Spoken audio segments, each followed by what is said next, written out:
Irmãos, é um prazer, um privilégio, mais uma vez, estar aqui com os irmãos, com essa amada igreja, assim como na parte da manhã, a gente celebrar com alegria a bondade e o cuidado de Deus sobre essa amada igreja, 153 anos de graça, da misericórdia de Deus sendo revelada em vocês e a partir de vocês. Eu não compartilhei de manhã, mas trago um abraço, lembrando em tempo da Igreja Presbiteriana de Jaguariúna, igreja que eu pastoreio há alguns anos e tenho tido o privilégio de compartilhar minha vida com aqueles irmãos, os irmãos que estiverem passando pelo Circuito das Águas, Jaguariúna, indo de repente para Olambra, Cidade das Flores, ou para Pedreira, Cidade das Louças, vocês têm um lugar para visitar, para conhecer, tá bom? Estejam convidados. Meus queridos, eu quero compartilhar com vocês uma reflexão neste momento e acredito que é uma alegria muito grande para todos vocês, membros desta igreja, especialmente você que é membro dessa igreja, o seu pai, o seu avô foi membro dessa igreja, serviu aqui neste lugar. Você que chegou há menos tempo, você que de repente está querendo fazer aquele curso que o reverendo Wellington falou aqui sobre os primeiros passos, e para que você também chame esta igreja de sua igreja, você já percebeu que esta é uma igreja cheia, rica de história, de significado ao longo dos anos. Não são 153 dias, 153 meses, são 153 anos, é muita história pela graça de Deus. E é uma alegria muito grande estas portas, elas estarem abertas há tanto tempo. Se você procurar fizer uma pesquisa rápida, você vai perceber que em muitos países da Europa, especialmente nos Estados Unidos também, esse movimento está acontecendo, esse fenômeno tem acontecido bastante. Muitas igrejas históricas, como essa aqui, têm fechado suas portas. Então, é uma alegria muito grande as portas estarem abertas, as portas para a proclamação do Evangelho na cidade de Sorocaba. Mas eu quero compartilhar com vocês que nessa noite, que existe uma alegria ainda maior. Eu quero começar a nossa reflexão nesta noite compartilhando com você dessa pergunta: o que é capaz de encher o seu coração de alegria? Na sua caminhada, na sua trajetória como ser humano, como profissional, como marido, como esposa, como pai, como filho, o que enche o seu coração assim de surpreendente alegria? Talvez quando o seu time de futebol ganha, isso deixa você feliz. Tem gente que fez assim, acho que não tem ganhado muito ultimamente, né, Wellington? Talvez quando você celebra, como a gente estava falando hoje pela manhã, dias especiais de celebração de aniversário, então quando você celebra o aniversário do seu filhinho, aniversário de 1 ano, aniversário de 15 anos da sua filha, ou o casamento do seu filho e da sua filha, coisas especiais que enchem o seu coração de alegria. O que é capaz de encher o seu coração de alegria? Está com a mesa cheia da casa no domingo? Com pais, irmãos, filhos, netos, todo mundo ali ao redor, isso enche seu coração de alegria? O que enche o seu coração de alegria? Na nossa vida, a gente transita em diferentes direções, e no frigir dos ovos, meus irmãos e irmãs, é essa pergunta aqui que faz você encostar a cabeça no travesseiro e dizer se valeu ou não valeu a pena. É quando você sabe que fez uma decisão que de repente, tomou uma decisão que de repente não necessariamente vai ser boa financeiramente para você, mas você sabe que vai ser melhor para os seus filhos, para a sua família, e você repousa em paz, porque de repente aquilo enche, satisfaz. Este versículo do capítulo 2 da segunda carta dele aos Coríntios, que as coisas em Troade parece que tinham um direcionamento positivo, relativamente tranquilo. Quando ele chegou em Troade, a ideia era plantar uma igreja lá, para que uma igreja se estabelecesse, como essa aqui se estabeleceu lá em 1869, a motivação dele, pregar o evangelho, e ele percebe que o Senhor lhe havia aberto uma porta. Para a gente entender melhor, enxergar melhor isso, eu quero mostrar para vocês aqui, ó. Qual é a motivação de Paulo? Qual é a motivação de Paulo em Troade? A motivação de Paulo é pregar o evangelho. Paulo não foi lá para ganhar dinheiro. Hoje é tão comum, né? Quando eu conto para diferentes ambientes, assim, quando conheço pessoas diferentes e elas perguntam o seu nome e o que você faz. Quando eu falo assim, eu sou pastor, é como se você fosse brincando com outras crianças, assim, de futebol, aí você pega a bola e fura, assim, acabou a brincadeira. Acabou a graça. O pessoal chega a tampar o bolso, porque eles estão acostumados, infelizmente, com inúmeros líderes religiosos nas últimas décadas no nosso país e no mundo, mas no nosso país especialmente, que têm usado do evangelho, têm usado da igreja para benefícios próprios, não é verdade? Isso, infelizmente, é uma constante. Eu preciso dizer, quando me apresento como sendo pastor, que eu não sou desses. Pode ficar tranquilo. E o que Paulo está fazendo aqui em Troade, ele está com a motivação correta. A motivação de Paulo e das pessoas que acompanham Paulo em Troade é de compartilhar a respeito de Jesus. Ele não vai pregar dinheiro, ele não vai pregar um monte de maluquices sobrenaturais a respeito de batalha espiritual, a respeito de coisas que a gente de repente não consegue mensurar à luz da palavra de Deus e que não são o norte, não são a prioridade daquilo que Deus quer para mim e para você. A motivação de Paulo em Troade, dos discípulos de Jesus naquela igreja, é pregar o evangelho simples e verdadeiro. Essa é a motivação de Paulo em Troade. Uma segunda coisa que a gente observa aqui é que as circunstâncias são favoráveis, porque naquele contexto isso nem sempre era verdade. Muitas vezes, com a motivação correta, eles acabavam experimentando circunstâncias extremamente desfavoráveis, de perseguição física, de perseguição em outro cenário, mas de algum tipo de perseguição. Lá em Troade, a gente não sabe o que é essa porta aberta, mas Paulo diz que o Senhor me havia aberto uma porta. Gente, aparentemente está tudo certo, não tem como melhorar. Se melhorar, estraga. Os líderes têm a motivação correta, existe uma porta aberta, existe um cenário favorável, está tudo bem. Imagine que a Universidade Federal de Troade ofereceu o anfiteatro. Paulo, seguinte, fiquei sabendo que você está querendo aí compartilhar, começar uma igreja nova aqui em Troade, com aqueles que estão seguindo a Jesus Cristo crucificado, aquele que dizem por aí ressuscitou. Pode usar o nosso anfiteatro aqui. Tem ar-condicionado, tem água para quem vier, a gente oferece até um coffee no final, um lanchinho. O cenário é favorável para essa igreja que se inicia em Troade.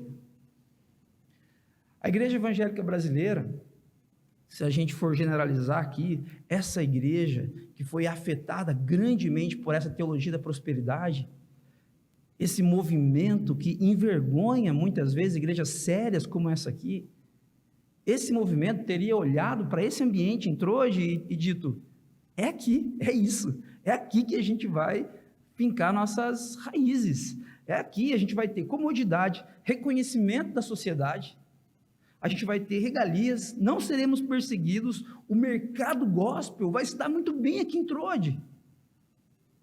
A motivação está correta e as portas estão abertas. No entanto, irmãos e irmãs, no contexto da missão, nem sempre o que parece ser a melhor opção, de fato é. Eu não sei como você chega aqui nesta noite, não sei como está o seu coração, a sua mente, diante do que você tem vivido, diante do que a sua família tem vivido. O que eu quero alertar você nesta noite é que nem sempre aquilo que parece ser o melhor cenário, de fato, é a melhor opção. Olha o que o texto diz para a gente na sequência, no versículo 13. Ele chegou em Troade para pregar o evangelho, viu que o Senhor lhe havia aberto uma porta. Ainda assim, não tive sossego em meu espírito. Ainda assim, não tive sossego em meu espírito. Por que que Paulo não teve sossego em seu espírito? Não era perseguição. O texto está falando para a gente que as portas estavam abertas. Não era, de repente, perseguição de outros líderes, de Pedro ou de Tiago, porque Paulo estava falando alguma coisa equivocada à luz da vontade de Jesus. Não, Paulo estava pregando o evangelho. O que gerou um desassossego no coração de Paulo? O que fez Paulo não sentir paz em seu coração, em seu espírito, de permanecer em Troade, sendo que ele tinha a motivação correta, sendo que as portas naquele local estavam abertas? O que fez Paulo não sentir sossego em seu espírito? Porque não encontrei ali meu irmão Tito. Ainda assim, não tive sossego em meu espírito, porque não encontrei ali o meu irmão Tito. Esse é o motivo do desassossego de Paulo. Seu irmão, seu amigo, seu discípulo Tito não estava ali. Gente, o que a maioria das igrejas, dos líderes evangélicos brasileiros faria aqui neste momento, infelizmente? Bom, a motivação está correta, as circunstâncias são favoráveis, Tito não está aqui, paciência, talvez não é da vontade de Deus que ele esteja, é da vontade de Deus que eu esteja aqui. Afinal de contas, tudo está indo muito bem. Tito não está aqui, o problema é dele. Talvez Tito tenha desistido da fé, talvez Tito tenha encontrado um outro caminho, e depois a gente conversa, depois a gente se acerta. Quer saber? Eu vou permanecer aqui em Troade, porque aqui as coisas irão muito bem, a médio e longo prazo. O que Paulo faz? O que Paulo faz? Eu aprendo aqui, meus irmãos e irmãs, que motivação correta e circunstâncias favoráveis, que é tudo que a gente quer na vida, não são as coisas mais importantes e não devem definir nossos caminhos e escolhas. Gente, motivação correta é algo extremamente importante. Circunstâncias favoráveis são coisas extremamente desejáveis para mim e para você. É extremamente desejável que vocês, enquanto igreja presbiteriana aqui em Sorocaba, tenham circunstâncias favoráveis para que o evangelho seja pregado e todas as pessoas que podem ser tocadas pelos diferentes relacionamentos que vocês têm, para que isso aconteça de fato. Isso é desejável. A motivação correta, ela é imprescindível. No entanto, elas não são as coisas mais importantes ainda. E não devem definir nossos caminhos e escolhas. Para Paulo, as portas abertas em Troade são coisas importantes, mas há uma alegria ainda maior. Essa igreja, ela está com as portas abertas há 153 anos. Inúmeros líderes, pastores, presbíteros, famílias. Eu estava imaginando hoje ali, enquanto a gente estava aqui em pé cantando, e a equipe de música aqui cantando, e eu com o meu filho Gael no colo, e ele querendo vir para cá, ele querendo correr e subir aqui. Fiquei imaginando quantas crianças tiveram essa ideia ao longo dos tantos anos que essa igreja está aberta. Quantas crianças não pode subir lá em cima, não pode. Quantas crianças, talvez você adulto foi uma dessas crianças. Isso é muito legal, isso é muito importante, gente. Essa igreja estar aberta há tanto tempo, mas há uma alegria ainda maior. O fato de o reverendo Wellington e todo o conselho dessa igreja, ao longo das décadas, ao longo de todos esses anos, ter a motivação correta, isso é muito importante, mas isso não é o mais importante. O fato de vocês terem tido circunstâncias favoráveis ao longo da história, em diferentes momentos, isso é muito legal e desejável. Que ótimo que isso aconteceu e que acontece, e oremos para que continue acontecendo. No entanto, isso não é o mais importante. Existe uma alegria ainda maior. O que Paulo faz? O texto diz para a gente que porque não encontrou ali seu irmão Tito, olha o que ele diz: por isso despedi-me e fui para a Macedônia. Gente, Paulo é um exemplo para a gente, certo? Paulo é a referência, tirando Jesus, o Messias, Paulo é a referência no Novo Testamento. A maioria do Novo Testamento foi escrita por ele. Textos, cartas escritas por ele. Paulo é uma referência para a gente de uma pessoa submissa à vontade de Deus e envolvida na missão. Paulo, ele é um plantador de igrejas. A partir do ano que vem, a partir de janeiro, o reverendo Wellington compartilhou aqui nessa manhã, eu e minha família, nós estaremos saindo de Jaguariúna, cidade onde nós estamos desde 2015, para iniciarmos um projeto de plantação de uma nova igreja na cidade de Curitiba. Estaremos fazendo esse movimento, e tudo que eu tenho no meu coração de desejo é que nós não percamos a motivação, que a motivação seja correta, pregar somente o evangelho simples e verdadeiro, e a nossa oração é que as circunstâncias sejam favoráveis. A gente ora nesse sentido, mas isso não é o mais importante. Paulo, com tudo isso favorável na direção dele, do grupo que estava com ele, Paulo faz o seguinte: pessoal, desculpa, está indo tudo muito bem aqui, a motivação é correta, as circunstâncias são favoráveis, mas olha, desculpa, Tito não está aqui, eu não posso ficar aqui se Tito não está aqui, eu me despeço de vocês, vou continuar em oração por vocês, que esse trabalho cresça, porque ele é do Senhor, no entanto, eu não posso ficar aqui, eu vou para Macedônia. Essa é uma informação muito, muito, muito profunda, muito importante. Lá no capítulo 7, ainda na segunda carta de Paulo aos Coríntios, a gente vai perceber que Paulo volta nesse assunto. Se você continuar aqui no versículo 13 do capítulo 2, você percebe que Paulo começa a mudar de assunto, mas lá no capítulo 7, no verso 5, ele volta a este assunto, ele volta a essa questão, e ele agora está contando sobre quando ele chega na Macedônia.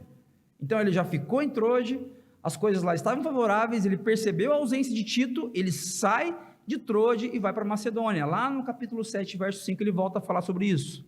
Olha o que o texto diz para a gente: pois quando chegamos a Macedônia, não tivemos nenhum descanso, mas fomos atribulados de toda forma, conflitos externos, temores internos. Mudou alguma coisa, parece? Mudou completamente o cenário. Em Troade estava tudo indo muito bem, mil maravilhas, paz, tranquilidade. Na Macedônia o bicho está pegando. Olha, gente, o que o texto diz para nós? Quando eles chegam lá, não tiveram nenhum descanso, nenhum dia assim para dizer que foi tranquilo. Eles foram atribulados de toda forma, conflitos externos, perseguição talvez na cidade, de forma externa, líderes da cidade, líderes religiosos, líderes políticos perseguindo esse grupo, essa nova igreja na Macedônia, e além disso, temores internos, porque as pessoas do grupo também estavam com dificuldades, com problemas. Para a gente enxergar melhor, qual é a motivação aqui na Macedônia? Pela história de Paulo, nós entendemos que a motivação é pregar o evangelho, só que não é mencionado isso no texto. Com relação à Macedônia, a motivação, ela não é mencionada. Nós acreditamos, por toda a história do apóstolo Paulo, que era pregar o evangelho, no entanto, ela não é mencionada aqui. Quais são as circunstâncias? As circunstâncias, meus irmãos e irmãs, são as piores possíveis. Eu oro para que não sejam essas circunstâncias que nós, eu, minha esposa, meus filhos, o grupo que está se iniciando lá em Curitiba, que não sejam essas circunstâncias que nos esperem lá, porque são circunstâncias dificílimas, conflitos externos, temores internos.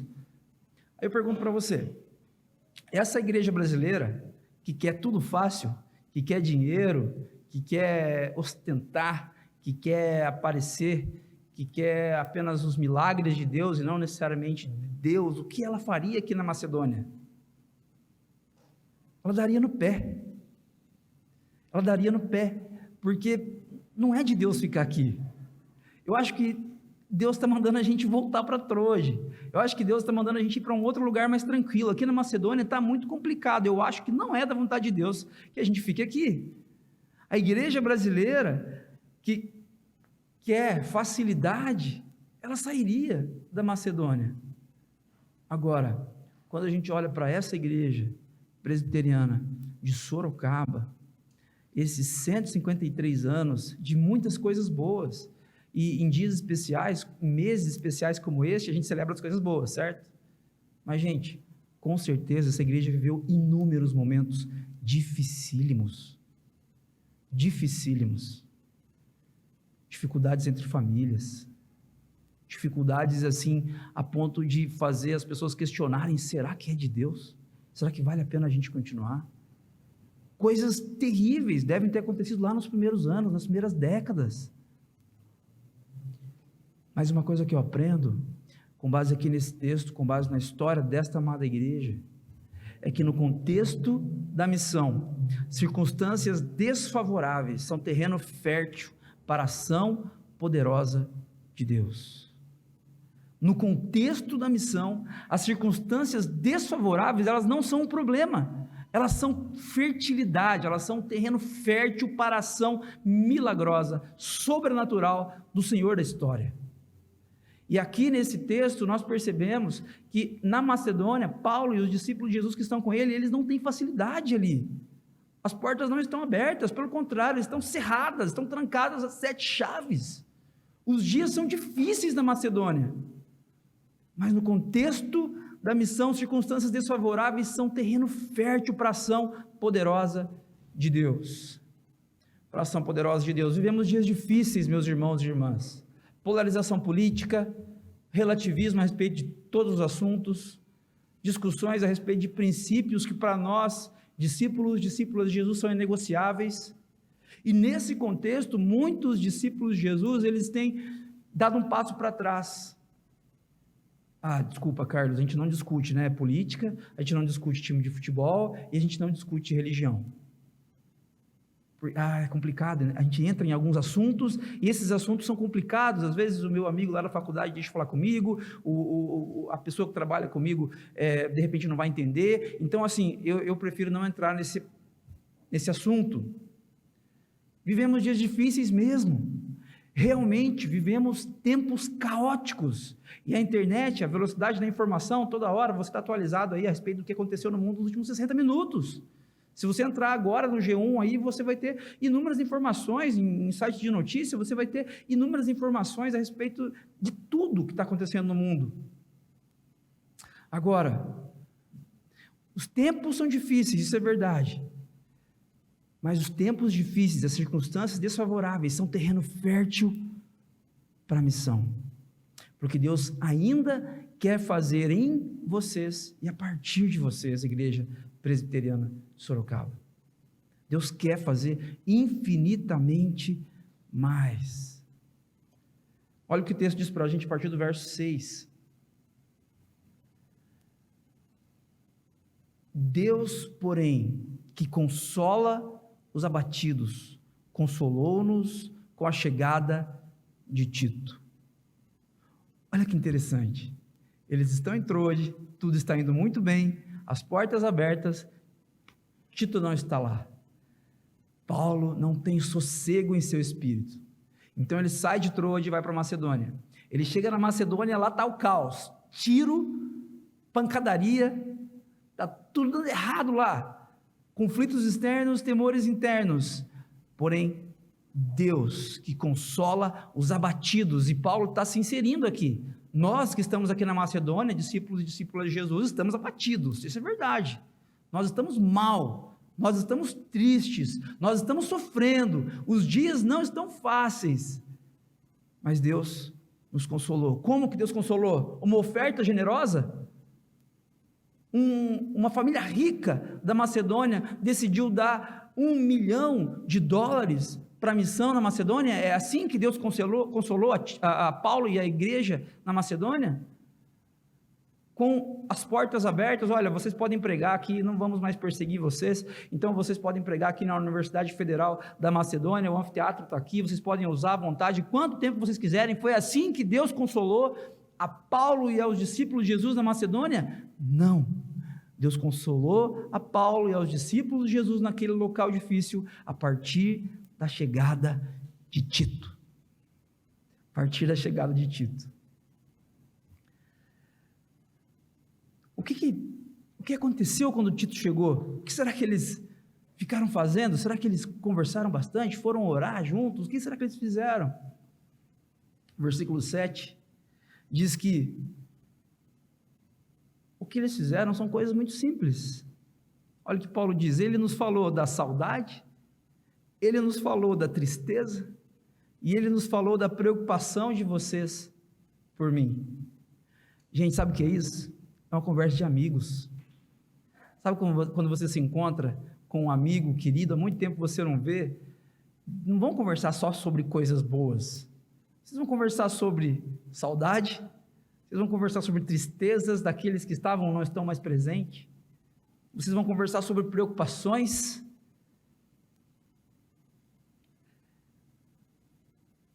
Tito compartilhou coisas cotidianas, coisas ordinárias, coisas simples com Paulo.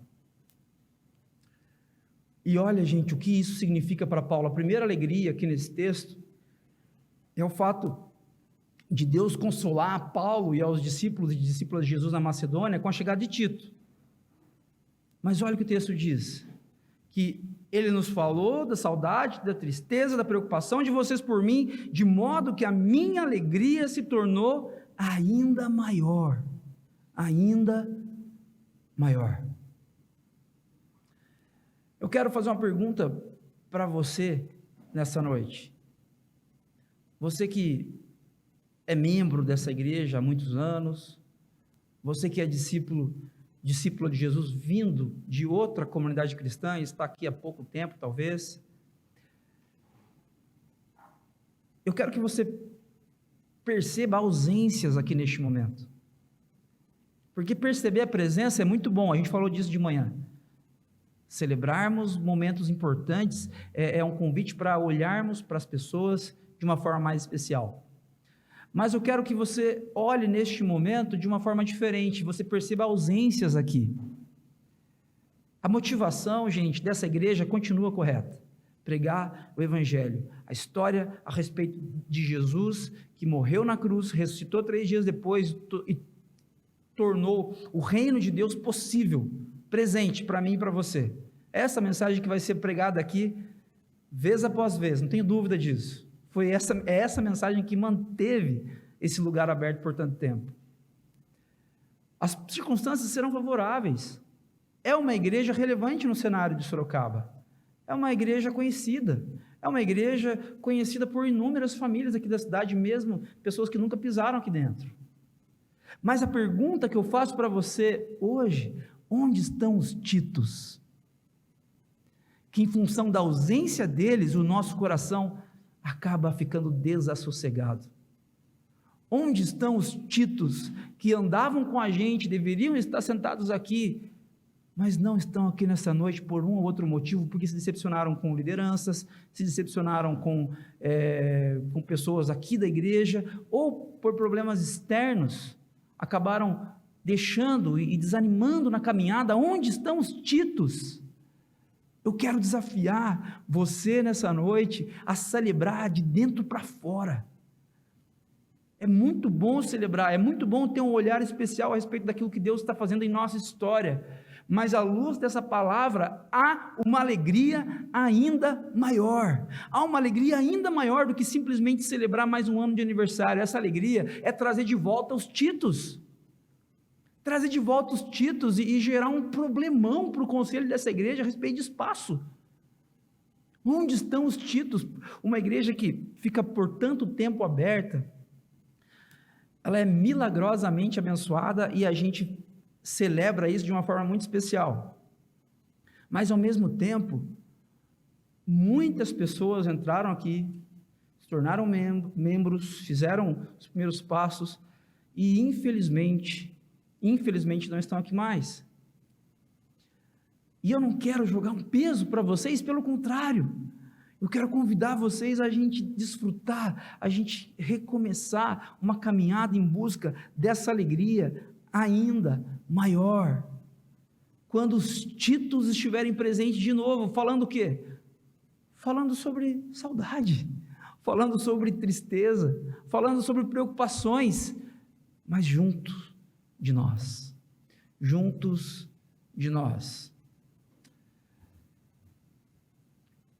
teólogo Hans Burke disse uma frase que ficou conhecida e muitos pastores hoje usam, postam uma foto lá com amigos, pastores, líderes, e aí eles colocam essa legenda: o reino de Deus é um reino de amigos. Eu estou aqui nessa manhã porque eu sou amigo do reverendo Wellington. O reverendo Wellington é meu amigo, nossas famílias são amigas. É muito gostoso estar aqui com vocês e conhecer cada um de vocês neste dia, mas para mim é muito especial ver o que Deus está fazendo na vida do meu irmão e a partir da vida do meu irmão, do meu amigo, porque o reino de Deus é sobre amigos, e nós temos sido convidados em um tempo de muito individualismo, a agirmos, a vivermos pelo que a gente quer, do jeito que a gente quer, para que gere benefício apenas para nós. Quando eu era criança, na escola bíblica, eu aprendi uma música que era mais ou menos assim, caminhando vou para Canaã, lembram? Aí tinha uma segunda parte que era assim, eu não sei se era assim aqui também, porque eu sei que em diferentes lugares essa segunda parte cantar diferente. Se você não vai, não impeça a mim. Eu lembro assim, eu não sei se vocês já ouviram assim. Gente, olha que absurdo essa musiquinha, porque assim, se você não vai, o problema é seu, porque eu estou indo. Mas o reino de Deus, gente, ele não é sobre isso. Ele não é sobre isso. A caminhada importa tanto quanto a chegada, a companhia importa tanto quanto a chegada. Aqueles que não estão aqui, eles fazem falta. Os titos que não estão aqui, os abraços dos titos que não estão aqui fazem falta. Fazem falta. Eu quero desafiar você, neste momento, a pensar. Talvez só você vai lembrar dessa pessoa, porque a pessoa que está do seu lado vai lembrar de outra. Mas lembre-se de amigos, de amigas que estavam aqui com a gente, de titos queridos, que não estão mais. Você perceba que o texto aqui não conta para a gente por que Tito não chegou em Trode. A gente não sabe se foi culpa dele, porque Tito é um vacilão. Marcamos aqui em Trode e ele não veio. A gente não sabe se houve um problema de enfermidade. A gente não sabe se de repente ele foi preso e ficou impossibilitado de se locomover até Trode. Nós não temos essa informação. O que a gente tem de informação é que Paulo, sem Tito, não quer continuar. Sem o meu amigo, eu não vou continuar. Eu vou para Macedônia atrás dele ver o que está acontecendo. O que essa igreja fez ontem pela manhã, de sair na praça, entregar Bíblias, esse é um gesto, é um indicador de algo que tem que fazer muito sentido para nós enquanto igreja. Isso tem feito sentido para vocês nos últimos 153 anos, tem que continuar fazendo, para que os titos voltem e haja uma alegria ainda maior. Essa ideia que Paulo teve de sair de Trode e ir até a Macedônia, gente, isso não é mérito de Paulo. Evangelho de João, capítulo 15, verso 13. O texto diz para a gente que ninguém tem maior amor do que aquele que dá a sua vida pelos seus amigos. É Jesus falando isso. Essa ideia não foi ideia de Paulo, essa foi ideia de Jesus. Ele deu a vida por seus amigos. Ele deu a vida por seus amigos. Jesus se entregou, um amor sacrificial na minha e na sua direção. Na minha e na sua direção. Para quê, gente? Para que nós não nos perdêssemos em uma vida sem significado. Motivação correta, ótimo. Tenha motivações corretas, alinhe a sua vida a partir da perspectiva do Evangelho. Isso vai fazer bem para você e para a sua família, não tenha dúvidas disso. Circunstâncias favoráveis são desejáveis, mas há uma alegria ainda maior. Revermos e abraçarmos, falarmos sobre tristeza, saudade e preocupação com amigos queridos. Nesse sentido, eu quero convidar você para a gente refletir e praticar. Quero desafiar você em algumas coisas. Primeira delas, não permita que circunstâncias favoráveis distanciem você dos seus amigos. É interessante, porque eu poderia falar, não permita que circunstâncias desfavoráveis, mas nesse contexto aqui, O que poderia ter distanciado Paulo de Tito eram circunstâncias favoráveis. Não permita que circunstâncias favoráveis distanciem você dos seus amigos, dos seus contatos, daqueles amigos que de repente não fecham uma mão que você tem. Não permita que circunstâncias favoráveis façam isso. 2. Quando participamos do que Deus está fazendo na história, acompanhados de bons amigos, desfrutamos de uma alegria maior do que qualquer conquista. Paulo poderia ter ficado conhecido como o rei de Troade, o dono de Troade. Spurgeon ficou conhecido como o príncipe dos pregadores, por pregar inúmeras vezes na mesma cidade, na mesma catedral. Talvez Paulo ficasse conhecido assim também, o príncipe dos pregadores de Troade, mas essa conquista não seria maior do que a alegria que ele sentiu ao abraçar Tito em um reencontro emocionante que eles tiveram. E 3, quem são os amigos que você precisa procurar nos próximos dias para de maneira intencional compartilhar vida? Irmãos e irmãs, esta não é uma reflexão para os jovens. Os jovens têm mais facilidade para interagir, porque eles estão num momento de vida onde eles interagem com mais facilidade na escola, na faculdade, no trabalho, nos momentos de lazer. Mas você, que está com 60, 70 anos ou mais, você tem amigos que só você consegue tocar, que esses jovens não conseguem, que esses jovens não têm network, não tem contato com eles. É você que vai ter. É você que precisa acessar esses velhos amigos. Você que de repente, mas eu não sei falar, mas você sabe conversar com um amigo. Você sabe puxar um assunto com uma amiga. É sobre isso que o texto está falando. E essa pergunta que eu faço para vocês antes de orar é muito importante, muito prática. O que diz, o que reverbera na nossa vida a respeito do que Deus fez em nós é o nosso comportamento na direção das pessoas que nos cercam.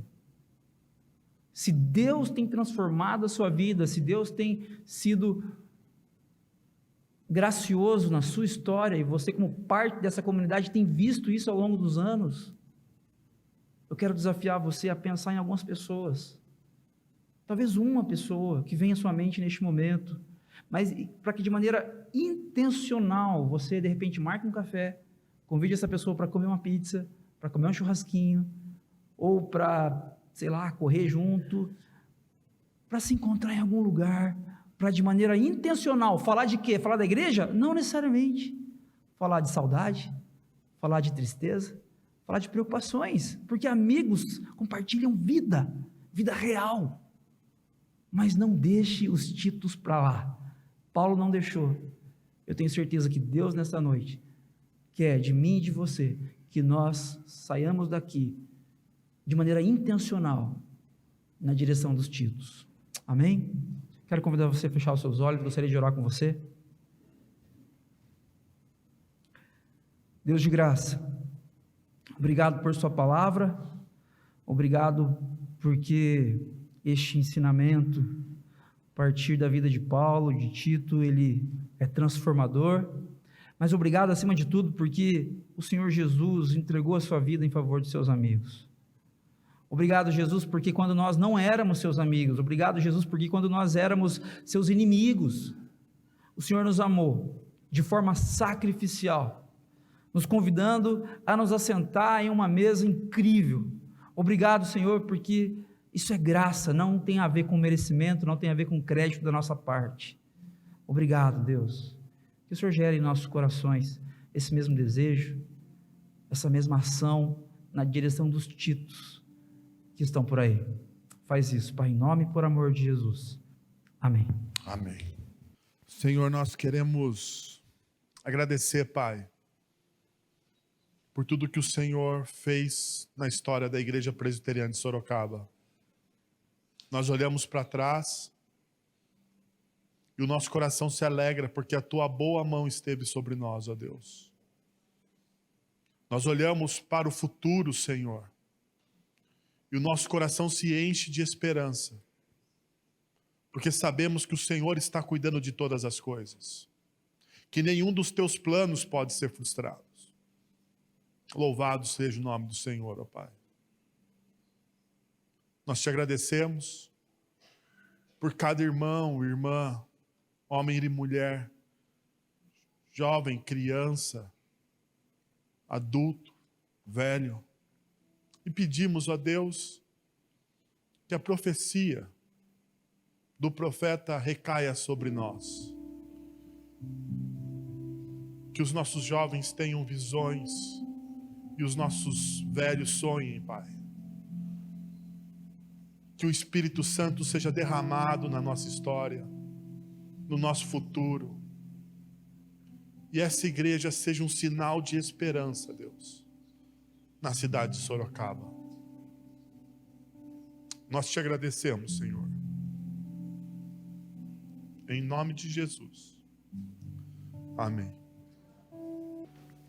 Agora, irmãos, que a graça de nosso Senhor e Salvador Jesus Cristo, o amor de nosso Deus e Pai, o conselho, o consolo, o poder e a ação do Santo Espírito de Deus estejam sobre vocês hoje e para todos sempre.